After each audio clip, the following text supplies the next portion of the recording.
Our next guest this evening is Mariam Mohamed. And Mariam graduated from LISAF in 2014. She started her career with Edcon as a trainee buyer and was part of the internal Edcon Employee Development Program, which is a seriously prestigious program to become involved in. And she was then successfully transitioned into various buying positions across the Edcon group before she joined Timberland as their national buyer. So Mariam, welcome to you. I can't see you. Can you turn your camera on? The camera is on. Can you see me now? Okay. Yeah. Oh, there we go. I've got you. There we go. No problem. Got you. Fantastic. So, Mariam, another LISAF graduate, and thank you so much. I know that you rushed home from work today so that you could join us with the webinar. We really appreciate that. Tell us about your career since you left LISAF. Oh, wow. What a journey. It's very similar to what Ashley said earlier about how retail chooses you. So when I was at LISAF, I was interested in going into media and working for, at that time, magazines were big, and working for a magazine and being a fashion editor. And I sort of sent out my CV to everyone. And I got the first opportunity I got was with Edcon as part of the development program. And I said, okay, let me give this a shot, see what's buying like, and see if I enjoyed it. And I never looked back. It was my calling, and I absolutely loved it. And in retrospect, I can't see myself in any other industry. It is interesting because it really does. It kind of grabs you and just doesn't let you go. It's a bit like an octopus, grabs you with all 8 arms and holds you there forever, which is fantastic. It really is. So now, please explain to us, what is your role as a buyer? So what is that entailed? Okay, so it's as simple as you find product that you are offered. So it depends. It works differently across various brands. You're either offered it by an international brand, or if you're a local brand and private label, you go out into the market and you seek that product. So you select the product that you know is going to bring you the best sales.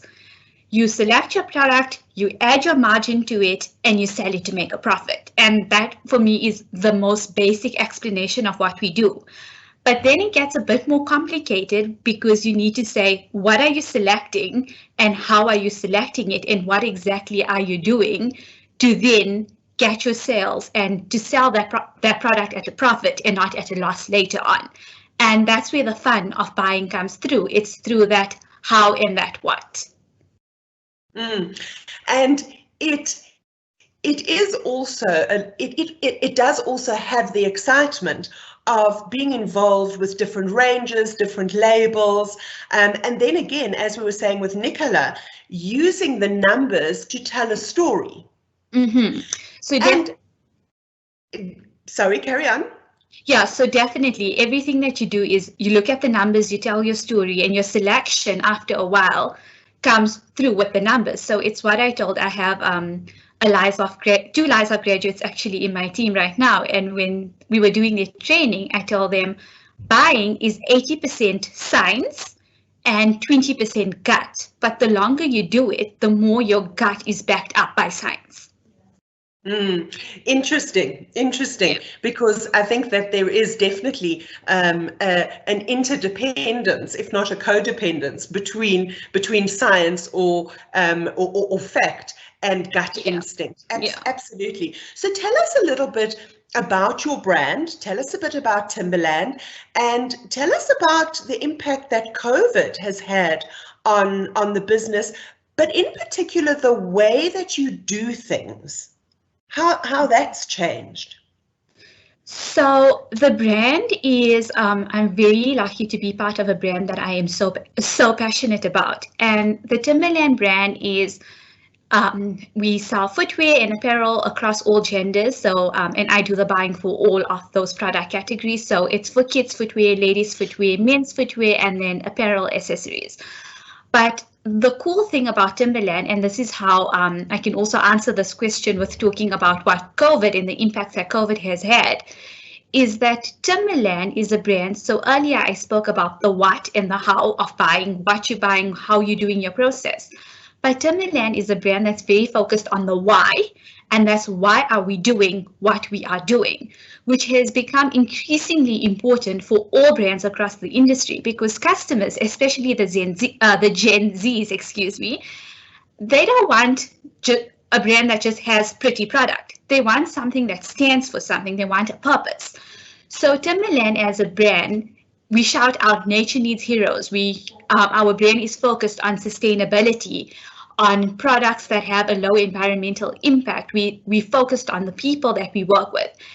And that has, as a result, has had more customers come to us and more customers resonate with the brand.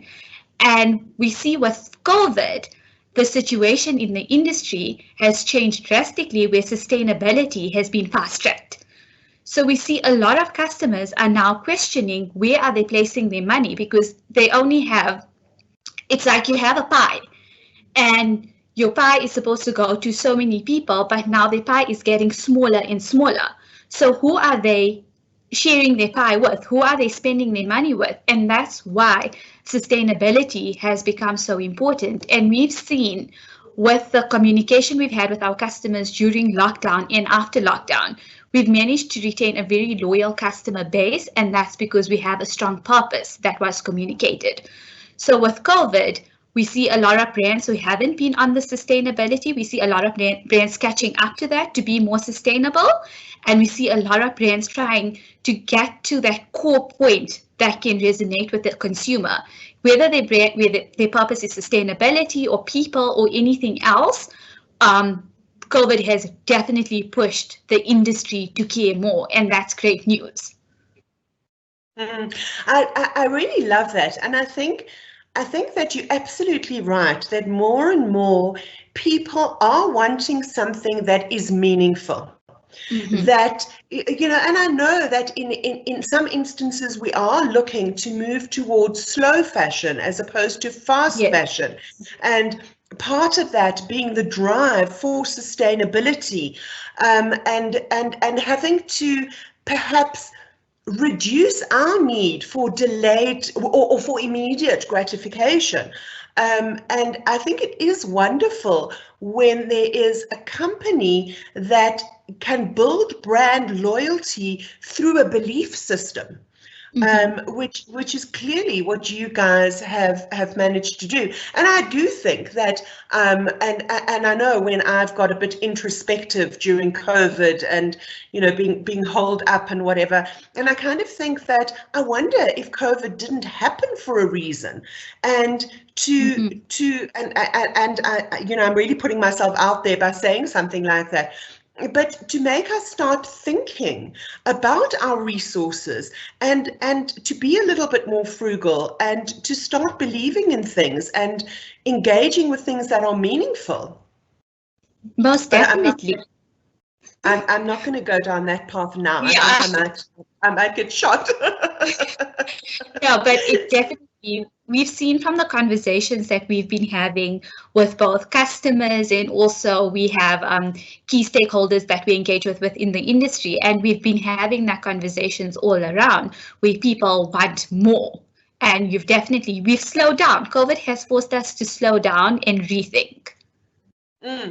Absolutely. And I'm not sure if that's really a bad thing. And I think we all do need to do things differently so that we can slow down, we can think, we can become a little bit more aware of sustainability, but at the same time still meet our profit margins and still meet the KPIs that Nicola and Ashley were talking about.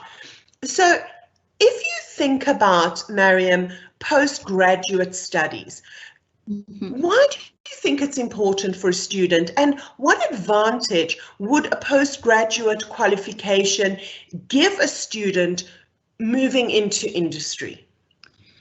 So actually, with your undergrad, you learn a lot of theory. And anyone who works in the industry can tell you that that theory helps you with about 30% of your day-to-day. All of your decisions, everything that you do when you're working, you need to be able to think out of the box. You need to be able to take that theory or take Nicolas talking earlier about data. It's not just about looking at the numbers, it's about taking that number and interpreting it into something meaningful, drawing meaningful conclusions. And I think with the postgraduate and the process of research and coming up with your topics, etc., you are opening that next level of thinking.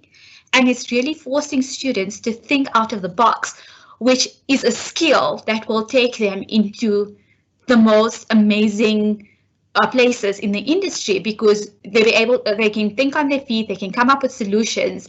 And that's basically what I would say is the most important part of the postgraduate studies. The other aspect that I've seen, and this comes from interviewing people for our department, is that a lot of students, especially graduates that have no experience, that are fresh out of university, they don't have a lot to talk about during the interview process. They talk more about, their studies, their experiences with their projects, etc., etc. But with a postgraduate student having the honors, the internship part of their honors, they bring in a lot more to the interview by talking about the experiences they had during their internships and also about what they learned through their research, etc., etc. So it does make them more employable at the end of the day and broadens the experience as a whole. I love that. And I think you're absolutely right that, a young graduate straight out of an undergrad program does have very little experience. And in order to gain that competitive advantage, there needs to be that extra something. And I think what you're saying is that comes from doing relevant research, being involved in the industry while you're studying, which just gives you that real world experience, which kind of puts you a step ahead of those that perhaps haven't engaged with postgraduate studies, or certainly with experiential learning in the workplace.